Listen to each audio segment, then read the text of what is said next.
Bien, donc, on va ouvrir dans le livre de l'Apocalypse au chapitre 22 et on lit à partir du verset 6. Puis on pourrait lire jusqu'au verset 16. Donc, je commence la lecture, puis s'il y en a qui veulent suivre, vous pouvez faire dans la lecture. Apocalypse 22, 6. Et il me dit, c'est Jean ici qui parle, il dit, et il me dit, ces paroles sont certaines et véritables. Et le Seigneur, le Dieu des esprits des prophètes, a envoyé son ange pour montrer à ses serviteurs les choses qui doivent arriver bientôt. Et voici, je viens bientôt. Heureux celui qui garde les paroles de la prophétie de ce livre.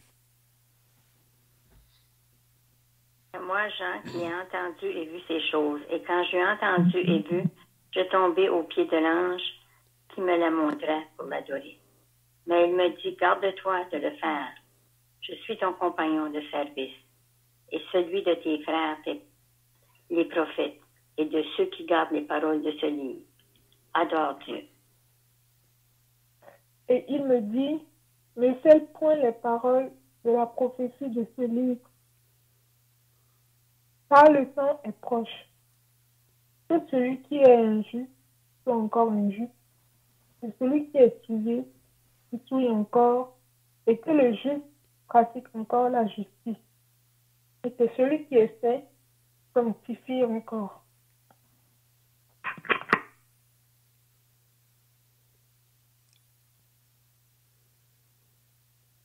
Voici, je viens bientôt et ma rétribution est avec moi, pour rendre à chacun selon ce qu'est son œuvre.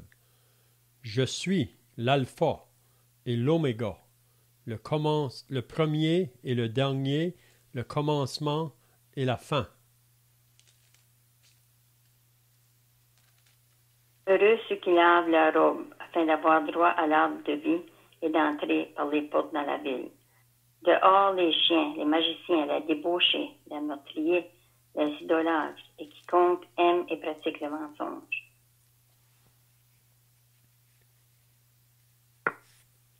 Moi, Jésus, j'ai envoyé mon ange pour vous attester ces choses dans les églises. Je suis le rejeton et la postérité de David, l'étoile brillante du matin. Amen.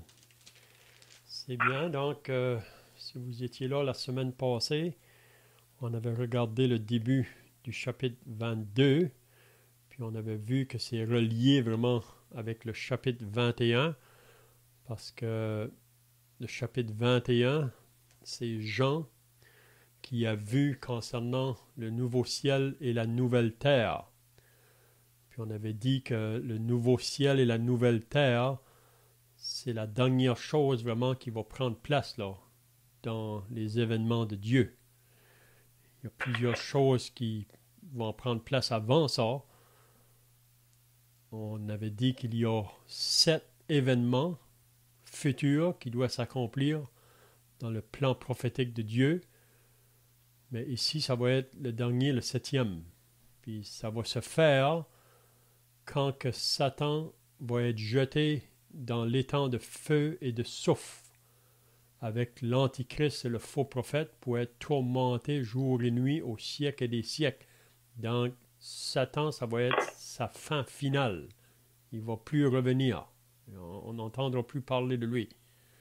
Puis aussi, tous ceux qui, pendant leur vie sur la terre, n'auront pas venu à la repentance dans leur vie pour se mettre en accord avec Dieu, puis tous ceux qui n'auront pas cru au Fils de Dieu, en Jésus, celui qui a donné sa vie en sacrifice pour que le pécheur puisse avoir ses péchés de pardonnés, pour que le pécheur puisse avoir un accès dans le ciel. Donc tous ceux qui auront refusé le Seigneur Jésus pour le recevoir comme Sauveur et Seigneur, donc ils devront comparaître au jugement dernier pour être jugés selon leurs œuvres, Puis ensuite, ça nous dit que tous ceux que leur nom n'a pas été écrit dans le livre de vie, c'est-à-dire tous ceux qui ne se sont pas convertis pendant leur vie sur la terre, ils seront aussi jetés dans l'étang de feu et de soufre, là où le diable a été jeté. Vous savez que Dieu n'a pas créé l'étang de feu ou l'enfer pour les hommes. Il a créé ça pour Satan et ses anges déchus. Mais tous ceux qui vont refuser de se repentir devant Dieu et de croire en Jésus, ils seront jetés aussi dans ce lieu-là. Mais il faut bien comprendre que c'est jamais la volonté de Dieu. Dieu veut aujourd'hui encore sauver les pécheurs. On est toujours dans ce jour de grâce, la porte du ciel est toujours ouverte. Jésus se présente toujours comme le sauveur. Donc le désir de Dieu, c'est que tous soient sauvés. Parfois, je demande à des personnes, si toi tu devrais mourir aujourd'hui, où tu vas après la mort? Mais parfois les personnes me disent, mais c'est Dieu qui va décider ça. Mais je leur dis, Dieu a déjà décidé. Vraiment, Dieu, son désir, c'est que chacun soit dans le ciel avec lui. Mais chacun est responsable de qu'est-ce qu'il va faire avec la provision que Dieu a pourvue. Et Dieu a pourvu un remède, si on peut dire. Il a pourvu un chemin pour qu'on puisse aller dans le ciel. Puis ce remède, ou cette provision, c'est son Fils. Donc, il n'y a personne qui va arriver un jour pour dire à Dieu, moi, tu n'as pas voulu de moi, ou que tu n'as pas voulu me sauver. Non, la provision est là pour tous, mais Dieu veut que chaque personne volontairement prenne leur décision pour eux autres mêmes. On ne peut pas faire ça pour un autre. Et il y a, vous vous rappelez le passage qu'on a lu dans l'Apocalypse au chapitre 3, plusieurs mois passés, là, au verset 20, Jésus se tient à la porte. On utilise souvent ce passage-là pour annoncer l'Évangile. Il dit, « Voici, je me tiens à la porte et je frappe. » Donc Jésus est à la porte, il frappe. Si quelqu'un entend ma voix et ouvre la porte, j'entrerai chez lui. Je ferai ma demeure chez lui. Hein? Donc, c'est pour dire que le Seigneur ne va pas s'imposer, il frappe, mais nous, on est responsable d'ouvrir pour dire, viens Seigneur. Hein? Donc, c'est ça vraiment qui est très important pour moi. Donc, en parlant aux personnes, je dis, Dieu veut te sauver, mais toi, tu es responsable de qu'est-ce que tu fais avec le remède que Dieu a pourvu. Donc, ça, c'est le jugement dernier. Ça, c'est la chose qui arrive juste avant le nouveau ciel et la nouvelle terre. Donc, dans les semaines qui viennent de passer, là, on a regardé concernant le nouveau ciel et la nouvelle terre. On a vu concernant cette ville sainte qui va descendre du ciel pour venir à la terre. Puis, Dieu va vraiment faire son habitation ou sa demeure parmi les hommes.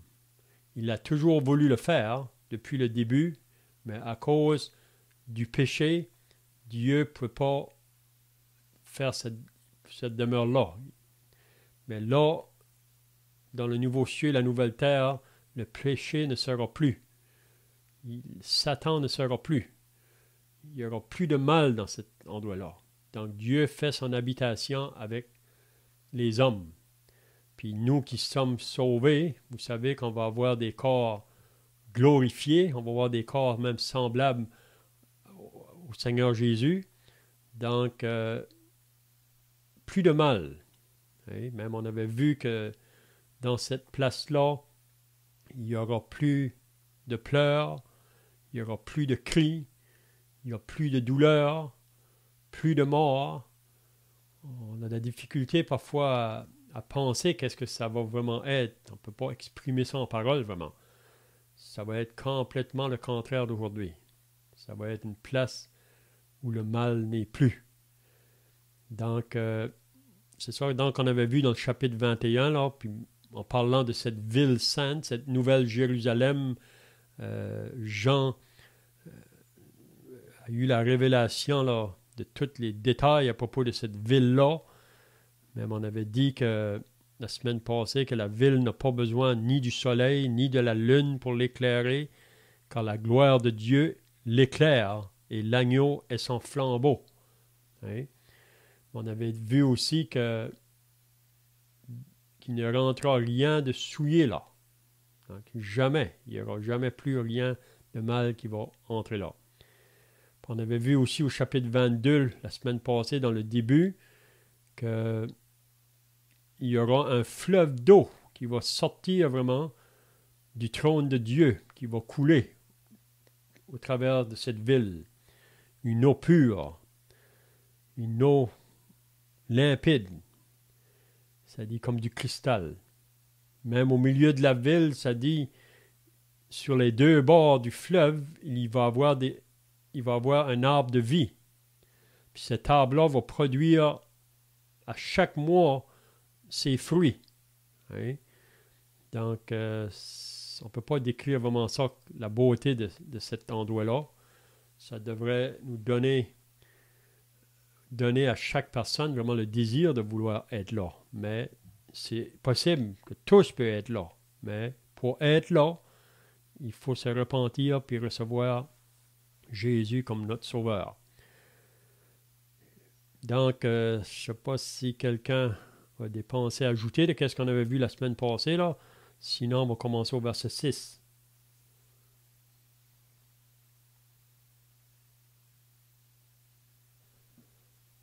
Donc, c'est bien de se rappeler que ces paroles qu'on est en train de lire, c'est les paroles qui prennent fin, là, qui vont prendre place à la fin de toute chose, on peut dire.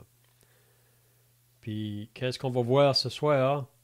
C'est que l'ange qui parlait à Jean, là, il va lui dire, il va le rassurer, parce que vous savez que même comme croyant, parce qu'on vit dans un monde qui est tellement contraire, un monde qui attaque la parole de Dieu, probablement vous avez déjà entendu des personnes vous dire que c'est seulement des hommes qui ont écrit ça. Hein? C'est juste des hommes qui ont écrit ça.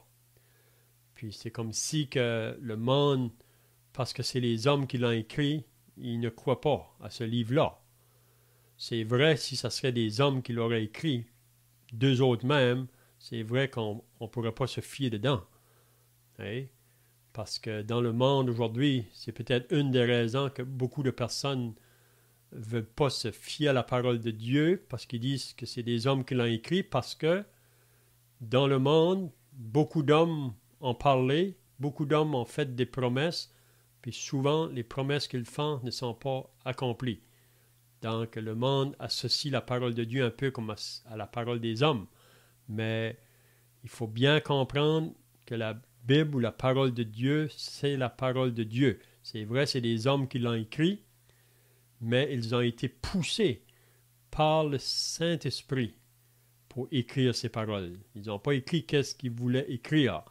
C'est un peu comme le patron qui rentre dans son bureau, puis il dit à sa secrétaire, « Ce matin, tu vas m'écrire une lettre. » Elle écrit, mais c'est lui qui va y dicter la lettre. Hein? Donc, les hommes qui ont écrit dans la Bible, c'est vrai qu'eux ont écrit, mais c'est Dieu qui les a inspirés. Ils n'ont pas écrit qu'est-ce qu'ils voulaient. Donc, c'est pour ça que la parole de Dieu, c'est un livre que nous pouvons nous fier. C'est un livre qui est certain, c'est un livre qui est vrai, parce que celui qui l'a écrit, si on peut dire, au travers les hommes, il est le Dieu vrai. Il est le Dieu de vérité. Il ne peut jamais nous mentir. Hein? Donc, c'est ça qu'on voit au verset 6. Et il me dit, ces paroles sont certaines et véritables. Donc, il ne faut pas avoir de doute. Vous savez que le diable, dès le début, quand que Dieu avait placé Adam et Ève dans le jardin, là, en Éden, un beau jardin. Il y avait des arbres de toutes sortes de fruits, mais Dieu avait dit à Adam qu'il pouvait manger de tous les arbres, mais l'arbre au milieu, l'arbre de la connaissance du bien et du mal, il ne devait pas en manger, parce que le jour où il allait en manger, ils allaient mourir. Donc Adam et Ève étaient bien conscients du commandement que Dieu leur avait donné. Mais vous vous rappelez que le diable est venu par le serpent, puis il a vraiment séduit Ève, la femme en premier. Puis on sait qu'ensuite elle a aussi donné à Adam, puis lui aussi a été séduit. Mais qu'est-ce que le diable a dit à la femme? Dieu a-t-il réellement dit? Donc il veut souffler un doute. Puis même il va dire, vous ne mourrez pas. Dieu dit, vous allez mourir, mais lui dit, non, vous ne mourrez pas. Donc le diable veut toujours nous détourner de la parole de Dieu. Ou mettre des doutes. Mais ici, c'est clair. Ces paroles sont certaines et véritables. Si vous vous rappelez, on avait vu la même chose, je pense, avant, là, qui nous disait aussi ces paroles-là. Je pense que c'est le verset 5. Oui, le verset 5 du chapitre 21. Il disait la même chose. Je fais toutes choses nouvelles, et il dit, écris, car ces paroles sont certaines et véritables. Donc, on ne doit pas avoir aucun doute. Dieu a parlé, Dieu a fait des promesses, Dieu va les accomplir. Il va les accomplir. Donc, ces paroles sont certaines et véritables. Et le Seigneur, le Dieu des esprits des prophètes. Vous savez, les prophètes qui ont parlé de la part de Dieu n'ont pas parlé non plus par eux autres mêmes. C'est vraiment l'Esprit de Dieu qui parlait au travers de ces prophètes. Il y a les vrais prophètes. C'est vrai qu'il y a beaucoup de faux prophètes qui s'est levé, mais comment qu'on va reconnaître le vrai du faux? C'est qu'est-ce vraiment qu'ils disent en ce qui concerne Dieu et sa parole, là. Donc, le Dieu des esprits des prophètes a envoyé son ange. Donc, ce Dieu-là, il a parlé par les prophètes, en leur donnant son esprit, mais aussi, il a utilisé les anges. On voit ça souvent, surtout dans le livre de l'Apocalypse. On voit que Dieu utilise souvent les anges dans son service, dans son œuvre. On pouvait voir ça aussi beaucoup dans l'Ancien Testament. Dans le Nouveau, on dirait, comme dans les évangiles, peut-être qu'on voit moins, mais même encore là, on voit quand que l'ange Gabriel a apparu à Zacharie, le mari d'Élisabeth, les parents de Jean-Baptiste. Vous vous rappelez que l'ange Gabriel est apparu pour lui dire la nouvelle, puis aussi à Marie. Donc Dieu a souvent utilisé les anges comme des serviteurs qui sont à son service. C'est un peu la même chose pour nous qui sommes sauvés aujourd'hui. Dieu nous a sauvés pour qu'on le serve. Pour qu'on le serve. Donc, il a envoyé son ange pour montrer à ses serviteurs les choses qui doivent arriver bientôt. Donc, ça a été écrit 2000 ans passés. Quand Jean a eu cette révélation-là, c'est 2000 ans passés. Puis Jean, ici, on lit que l'ange a dit que ces choses-là vont arriver bientôt. Donc avec Dieu, c'est toujours bientôt. Pour nous, ça nous paraît loin, mais vous savez que Pierre nous a dit que un jour, pour Dieu, c'est comme 1000 ans, ou 1000 ans, c'est comme un jour. Donc, nous autres, on peut voir les choses peut-être qui sont loin en avant, parce que même ce qu'on lit ce soir concernant le nouveau ciel et la nouvelle terre, on peut être certain que ça va pas prendre place encore avant 1000 ans, parce qu'il faut qu'il y ait le règne du Seigneur sur la terre pendant 1000 ans avant que ça se fasse. Mais c'est quand même bientôt pour Dieu. Puis pour nous qui sommes sauvés, c'est toujours bientôt aussi, parce que notre vie sur la terre est courte, on peut partir à n'importe quel temps. Puis ces choses-là vont se réaliser comme que ça a été écrit. On ne doit pas avoir de doute. Donc, il dit aussi au verset 7, à moins là, que quelqu'un a des questions ici, là, ou si vous avez des pensées, vous pouvez le faire. Il ne faut pas être gêné si vous avez des pensées.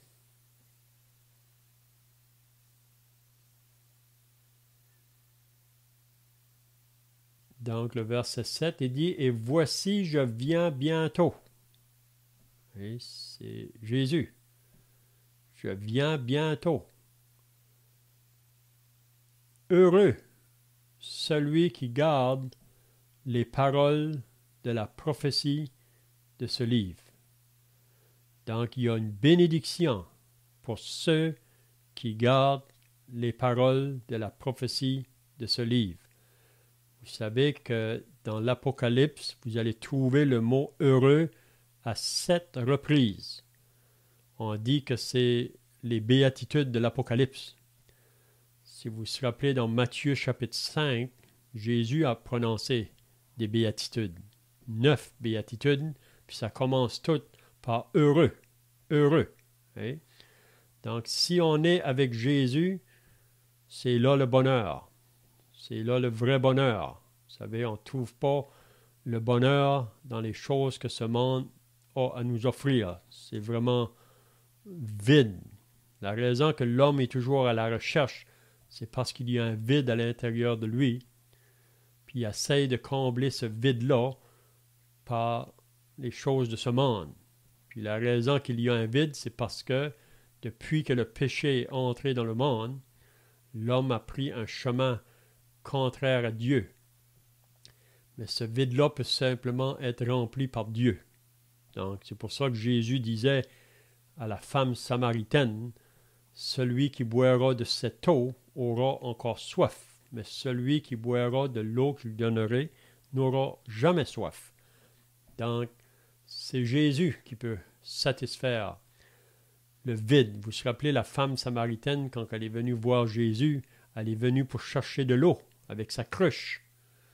Puis si vous vous rappelez, quand elle est partie, elle a laissé sa cruche au puits, puis elle est partie pour dire dans sa ville, « Venez voir un homme qui m'a dit tout ce que j'ai fait. » Donc, il a satisfait de sa soif spirituelle à un tel point qu'elle a oublié l'eau au puits.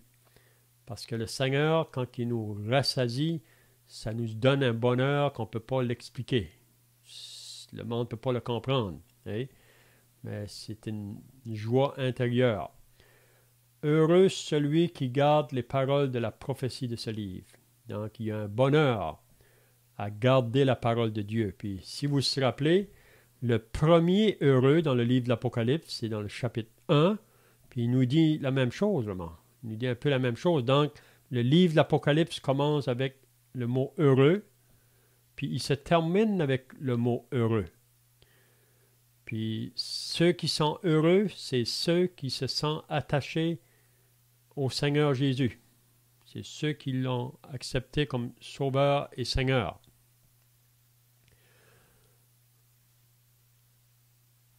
Puis, c'est pour ça qu'ils sont heureux. Une minute ici, là, je vais connecter quelqu'un ici.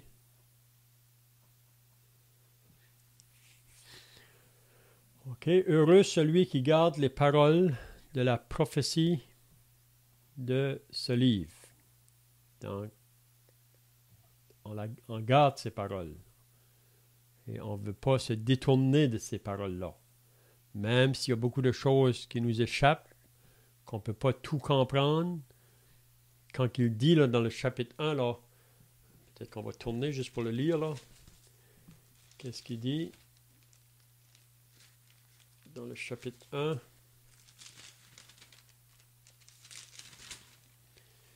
Au verset 3, il dit « Heureux celui qui lit et ceux qui entendent les paroles de cette prophétie. » Donc, il ne dit pas « Heureux celui qui lit et qui comprend. » Parce qu'il y a beaucoup de choses dans le livre de l'Apocalypse qui peuvent être difficiles à comprendre. Mais même sans le comprendre, en le lisant, ça nous amène une bénédiction. Et heureux celui qui lit et ceux qui entendent les paroles de la prophétie et qui gardent les choses qui y sont écrites, car le temps est proche. Donc la parole de Dieu, c'est de la lire et de la garder, puis aller comme un eau qui nous purifie vraiment. C'est ça que la parole de Dieu fait dans nos vies de chaque jour. Même si parfois qu'on n'est pas toujours conscient, mais la parole de Dieu fait toujours son lavage, si on peut dire, dans nos vies. Et ça, elle nous garde, elle nous préserve, même elle nous prépare pour les jours peut-être en avant de nous. Parce que par la parole de Dieu, on peut résister les tentations du diable quand il vient pour essayer de nous détourner du chemin. Comme que le Seigneur a fait quand il a été tenté dans le désert par le diable, il a toujours utilisé la parole de Dieu pour résister le diable. Pour résister le diable. OK. Donc, quelqu'un a d'autres choses à ajouter ici, là?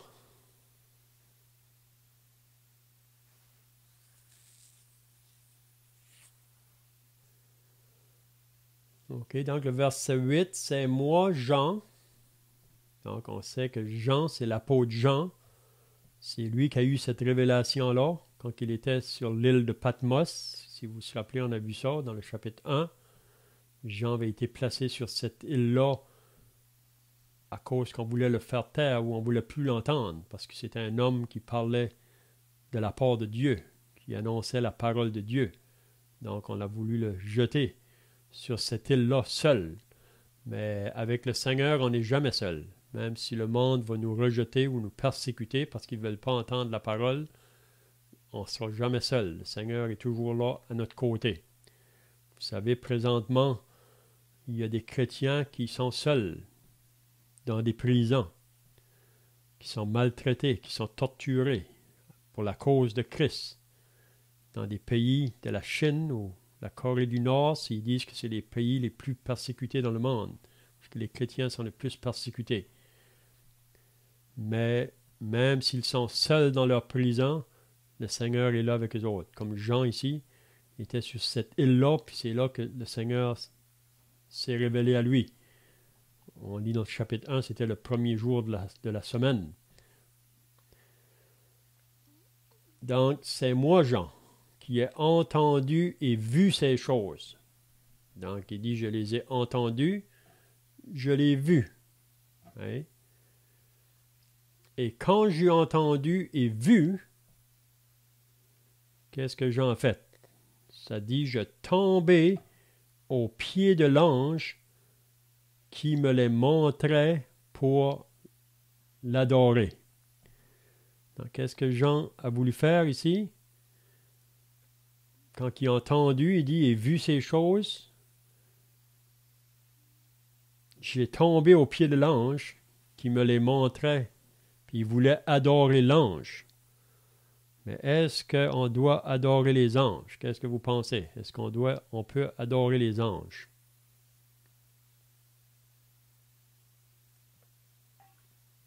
Non, il faut adorer Dieu seul. C'est ça. Donc, pourquoi qu'on ne doit pas adorer les anges?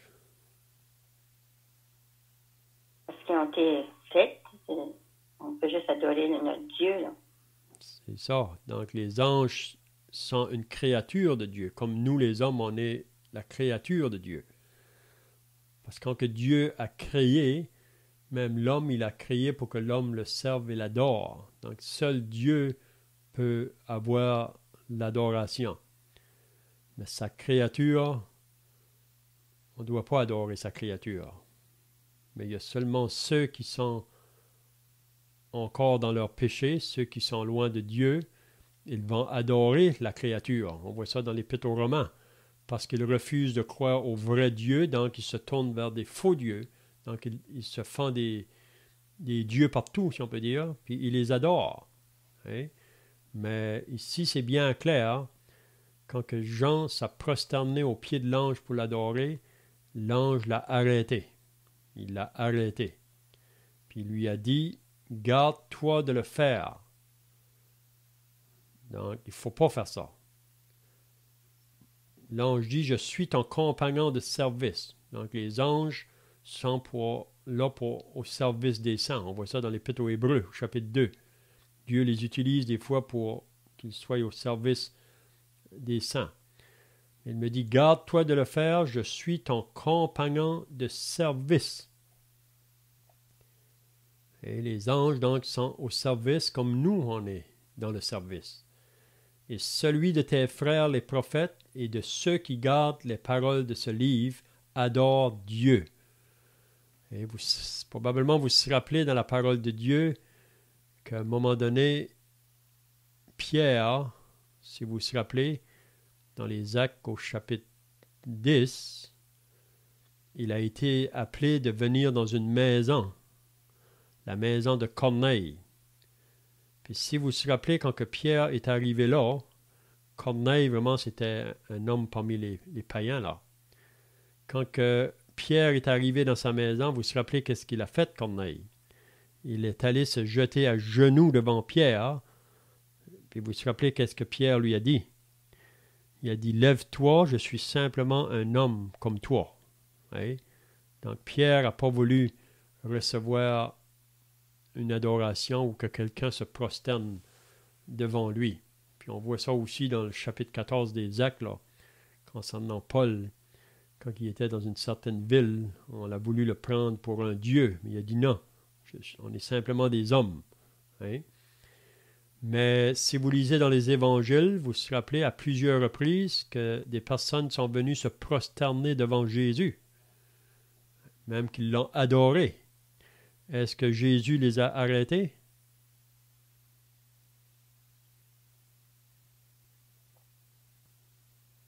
Non, Jésus ne les a pas arrêtés, parce que Jésus est Dieu. Oui? La raison qu'on peut adorer le Seigneur, puis même on a vu dans l'Apocalypse, si vous vous rappelez, là, au chapitre 4 et 5, on voit au chapitre 4, c'est plutôt on adore Dieu, on louange Dieu. Mais si vous lisez le chapitre 5, on louange le Fils, Dieu le Fils. Donc, c'est la raison pourquoi que Jésus peut être adoré. Parce que Dieu se manifeste en trois personnes, ou se révèle par trois personnes, le Père, le Fils, le Saint-Esprit. Un Dieu, mais qui se manifeste en trois personnes. Il n'y a pas deux dieux. Vous savez, quand on dit que Jésus est Dieu, parfois le monde vous dit, vous voulez dire qu'il y a deux dieux? Non, il n'y a pas deux dieux. Il y a un Dieu, mais qui se manifeste en trois personnes, le Père, le Fils, le Saint-Esprit. Ils sont divins, ils ont la même nature. Hein? Donc, je ne sais pas si vous avez des pensées là ou des questions.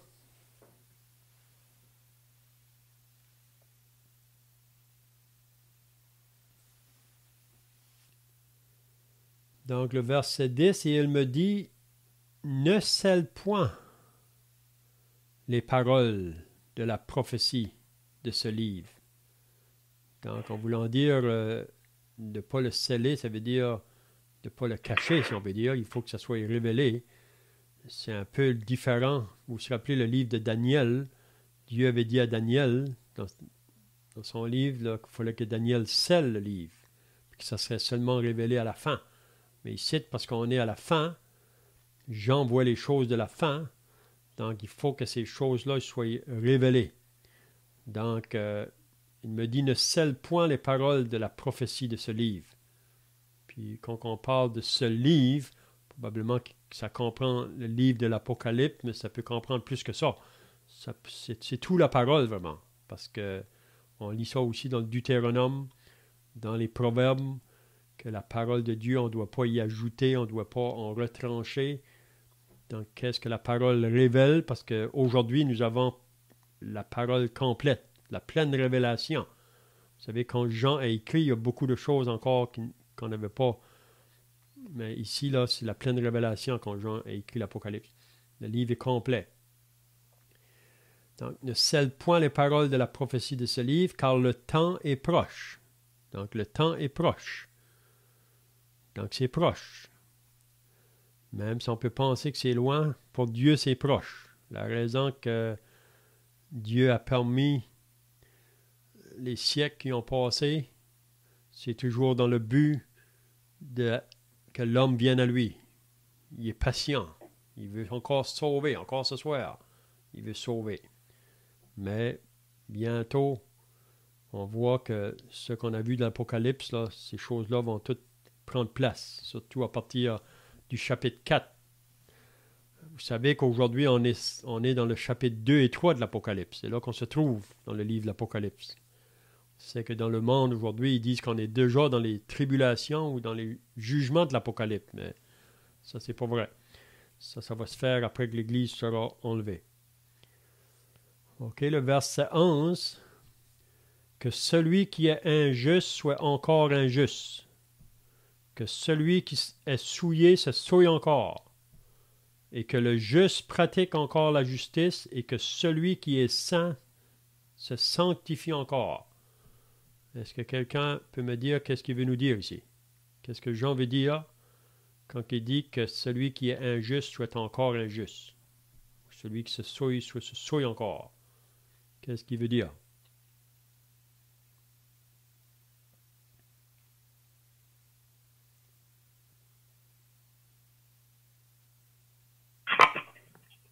Ça parle des inconvénients. Vas-y. Tu disais, Patricia? Est-ce que ça parle des inconvertis? Que celui qui est injuste soit encore injuste, que celui qui est souillé se souille encore? Mm-hmm. L'autre partie, c'est pour les sauver. C'est ça. C'est ça. Qu'est-ce que Gloria allait dire? En fait, je voulais dire que on dirait qu'à ce point-là, il n'y a plus rien que l'homme pourra faire pour se changer. Donc, que chacun continue encore à faire ses choses et puis le jugement viendra. Comme ce sera plus le temps de dire aux gens de se convertir, mais c'est pratiquement comme s'il n'y aura plus rien, il n'y a plus d'espoir pour ceux qui pratiquent le mal, donc ils vont juste continuer à le faire. Mais aussi ceux qui font des œuvres justes, le Seigneur encourage de continuer dans cette voie aussi. C'est ça. Donc, parce qu'aujourd'hui, nous avons encore le livre de l'Apocalypse entre nos mains, là. Beaucoup de choses, c'est tout dans le futur, vraiment. Mais même aujourd'hui, l'homme qui refuse de se repentir, qui refuse de se tourner vers Dieu pour recevoir Jésus comme sauveur, afin d'avoir ses péchés pardonnés, donc il préfère toujours à continuer dans le chemin du péché. Donc, c'est là qu'on voit encore que Dieu ne va pas s'imposer. Il veut vraiment que c'est volontaire. Donc, si tu veux continuer dans cette vie-là, donc que celui qui est injuste soit encore injuste et que celui qui est souillé se souille encore. Donc, ils veulent continuer. Mais il va nous rappeler après que chacun sera jugé. Qu'est-ce qu'ils auront fait avec la parole, hein? Et que le juste pratique encore la justice et que celui qui est saint se sanctifie encore. Donc, ça, c'est pour encourager les chrétiens. Vous savez, c'est pas facile dans ce monde ici. Un monde qui vraiment est dans toutes sortes de vies associées au péché. Mais si le croyant, lui, veut vivre une vie associée à la sainteté, à la pureté, parfois, il est mis de côté. Et il va être critiqué, il va être moqué. Mais il faut toujours se rappeler que c'est la fin qui importe vraiment. C'est ceux qui sont du côté de Dieu qui vont tous bénéficier de ce que nous lisons ici, là, concernant ce nouveau ciel et la nouvelle terre. Tous ceux qui seront moqués ou qui auront refusé de se repentir, donc on lit après qu'est-ce qui va leur arriver, hein? Donc le verset 12, « Voici, je viens bientôt et ma rétribution est avec moi. » Ou « Ma récompense est avec moi. » Il dit encore, « Voici, je viens bientôt. » Il fait plusieurs fois qu'il répète la même chose. Il a dit au verset 6, hein, chose qui doit arriver bientôt, mais le verset 7, il dit, « Voici, je viens bientôt. » Je viens bientôt. Il le dit encore plus loin, « Je viens bientôt. » Voici, je viens bientôt et ma rétribution est avec moi. Parce que le Seigneur va donner à chacun, si on peut dire, ce qu'il mérite. Et pour rendre à chacun ce qu'est son œuvre. Donc, si on vit dans les œuvres du péché, dans les œuvres du mal, je serai jugé pour ces choses-là. Okay? Mais si je vis pour le Seigneur, en faisant des œuvres pour le Seigneur, pas pour être sauvé, on sait qu'on n'est pas sauvé par les œuvres, mais après qu'on est sauvé, on est appelé à faire des œuvres. Puis on sait que les chrétiens aussi, au tribunal de Christ, le Seigneur va récompenser les siens. Il va leur donner même des couronnes, ça nous dit.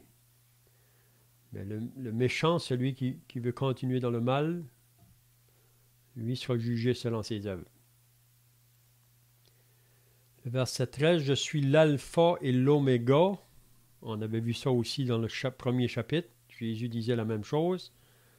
Et je suis l'alpha et l'oméga, ça c'est la première lettre de l'alphabet hébreu, puis la dernière, c'est la fin et le commencement. Donc, c'est pour ça vraiment que quand on est avec Jésus, on est avec le vainqueur. Vous savez, ça commence l'Apocalypse avec Jésus, il termine avec Jésus. Donc, c'est pour ça qu'il ne faut pas avoir peur. Et quand on est du côté du vainqueur, même si ça paraît aujourd'hui que c'est le mal qui règne dans ce monde ici, bientôt, ça va terminer. Puis c'est ceux qui sont avec Jésus qui vont être les gagnants. Hein? Jésus a parlé le premier. C'est lui qui aura le dernier mot.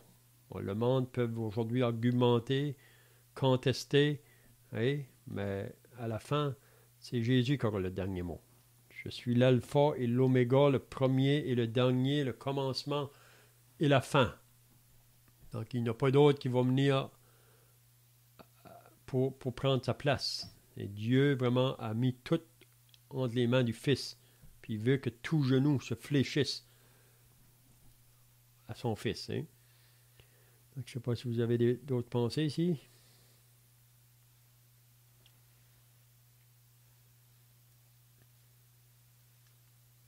On a parlé tout à l'heure des œuvres. Les œuvres qui ont été préparées. On n'est pas sauvés par les œuvres, mais les œuvres qui ont été préparées par le Seigneur Jésus afin qu'on les pratiquait. Mm-hmm. C'est pas nos propres œuvres à nous autres, que je pense pas. Non, c'est ça. C'est les œuvres que Dieu a préparées d'avance pour nous. On voit ça dans Éphésiens 2. Ouais. Afin qu'on les pratique. C'est comme qu'on dit, c'est pas parce que quelqu'un qui est réellement sauvé, c'est ça que Jacques nous dit là. Comment qu'il va le démontrer? Si moi je dis j'ai la foi, je confesse que j'ai la foi, Dieu le voit. Mais comment est-ce que le monde va voir si que moi j'ai la foi? C'est au travers des œuvres que je vais faire, qui sont associées là aux œuvres de Dieu. Hein? C'est de même que le Seigneur demande pour ceux qui lui appartiennent. Il y a beaucoup de monde aujourd'hui qui font des œuvres. Ceux qui ne sont pas sauvés, mais ils font des œuvres pour se sauver. Mais on ne peut pas être sauvé par nos œuvres. C'est ça que Paul dit aux chrétiens d'Éphèse. Parce que si on pourrait être sauvé par nos œuvres, on pourrait se glorifier. On pourrait dire, moi je suis au ciel parce que j'ai fait ci, j'ai fait ça, j'ai fait ci. Mais non. Puis la raison qu'on ne peut pas être sauvé par nos œuvres, c'est parce que nos œuvres sont tachées avec une vie de péché. Et c'est pour ça qu'on lit dans Ésaïe que toute votre justice est comme un vêtement souillé devant Dieu. Donc, on n'est pas sauvé par nos œuvres, mais après qu'on est sauvé, Dieu a préparé des œuvres en avance, comme qui vient d'être dit, puis on est un peuple qui est appelé à faire des œuvres pour Dieu. Puis c'est de cette manière-là que le monde reconnaîtra vraiment qu'on est avec lui. Donc, je ne sais pas si tu avais d'autres choses à m'ajouter là. Oui, parce que comme il dit aussi, ils reconnaîtront que vous êtes mes disciples par l'amour que vous avez les uns envers les autres. On peut voir là vraiment l'œuvre de Dieu dans la vie du chrétien, dans la personne qui se dit sauvée. Oui, c'est ça. Même Jean nous dit dans son épître que si on dit qu'on aime Dieu, qu'on ne voit pas, mais qu'on n'aime pas notre frère qu'on voit, et ça va pas ensemble. Là. Donc, si on aime réellement Dieu, on va aimer aussi la famille de Dieu. On va aimer nos frères, nos sœurs. OK. Donc, le verset 14. Heureux ceux qui lavent leurs robes afin d'avoir droit à l'arbre de vie. Vous vous rappelez que la Bible commence avec l'arbre de vie. Puis ici, ça se termine avec l'arbre de vie. Mais dans la Genèse, vous savez qu'Adam et Ève ont été empêchés. Ils ont été chassés du paradis pour ne pas avoir accès à cet arbre de vie à cause de leur désobéissance, à cause de leur transgression au commandement de Dieu. Mais ici, ceux qui sont sauvés, ceux qui ont été lavés par le sang de Jésus, heureux ceux qui lavent leur robe afin d'avoir droit à l'arbre de vie et d'entrer par les portes dans la ville. Donc la ville qui parle ici, c'est la ville qu'on a décrite au chapitre 21.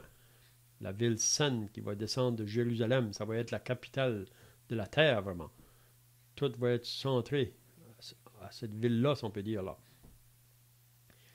Mais ceux qui lavent leur robe ici, on peut dire, on a été sauvés par le sang de Christ.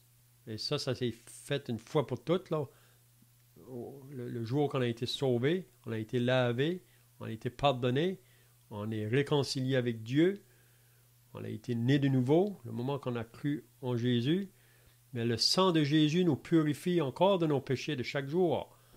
Et donc, le chrétien aujourd'hui, il ne va pas laisser, si le péché vient là, parce qu'on sait que c'est possible encore pour un chrétien de tomber dans le péché, mais si ça arrive, il attriste le Saint-Esprit, mais il devrait tout de suite confesser ça.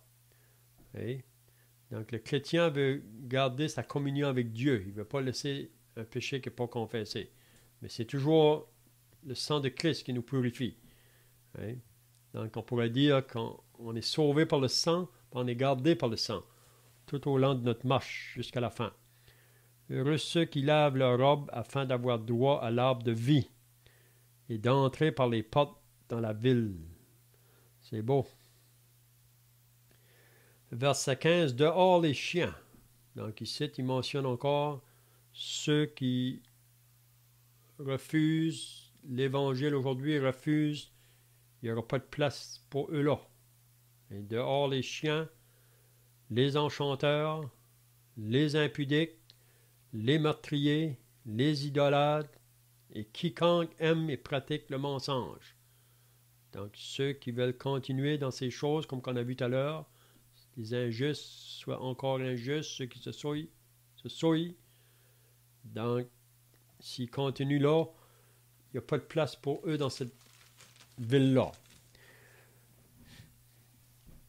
On va terminer avec le verset 16. Moi, Jésus, j'ai envoyé mon ange pour vous attester ces choses dans les églises. Donc, il a envoyé son ange. Vous savez qu'il nous parle ici, premièrement, les églises du chapitre 2 et 3, là, que Jean devait écrire, mais ça devait se rendre jusqu'à nous aujourd'hui, qui sommes rendus à la fin de l'Église. Moi, Jésus, j'ai envoyé mon ange pour vous attester ces choses dans les églises. Je suis le rejetant et la postérité de David. Donc, Jésus se dit vraiment d'où qu'il vient vraiment. Il est le rejetant et la postérité de David. C'est un descendant de David, l'étoile brillante du matin. Donc, Jésus est appelé l'étoile brillante. On voit ça aussi dans Pierre. Vous savez, l'étoile brillante, quand est-ce qu'on voit ça, l'étoile brillante? On voit ça juste avant le lever du soleil. Le matin, le trait de bonheur, si on veut voir l'étoile. Donc, Jésus, comme l'étoile brillante, il vient premièrement pour l'Église. On sait quand il viendra pour établir son règne, là il vient comme le soleil de la justice. C'est bien, le temps est passé, là, on va arrêter. On va garder le reste pour finir la semaine prochaine. Le livre de l'Apocalypse, ça fait plusieurs mois qu'on est dans ce livre-là. Mais pour moi, ça a été une bénédiction. Puis même si on devrait le faire de nouveau, ça sera toujours une bénédiction. Il ne faut jamais nous arrêter vraiment de se nourrir. Hein? C'est bien, donc je ne sais pas si vous avez des questions pour terminer.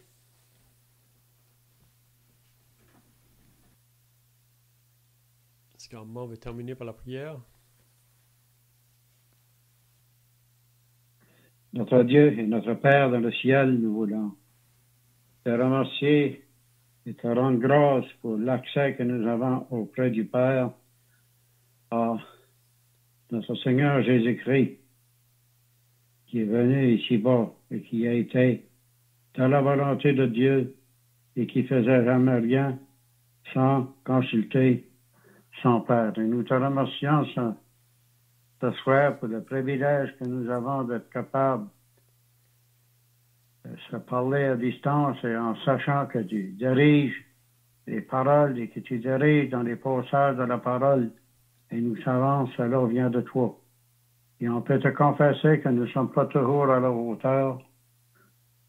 Et on peut te confesser nos péchés et nos manquements qui nous enrobent si facilement.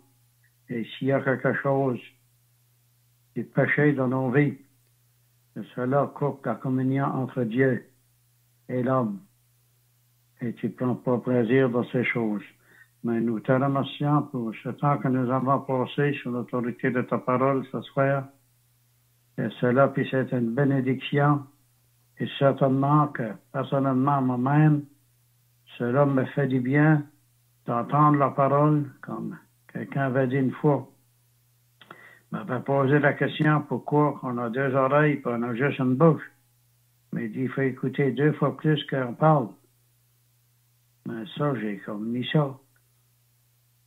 Pour moi-même, j'ai plus appris en me taisant qu'en parlant. Et en remerciant même ce soir que Dieu m'a parlé. Et je suis convaincu que Dieu a parlé à quelqu'un ce soir à travers de notre étude. Nous t'en priant de bénir notre temps ensemble et la balance de cette soirée. Et que si que tu n'es pas revenu, que nous aurons d'autres réunions semblables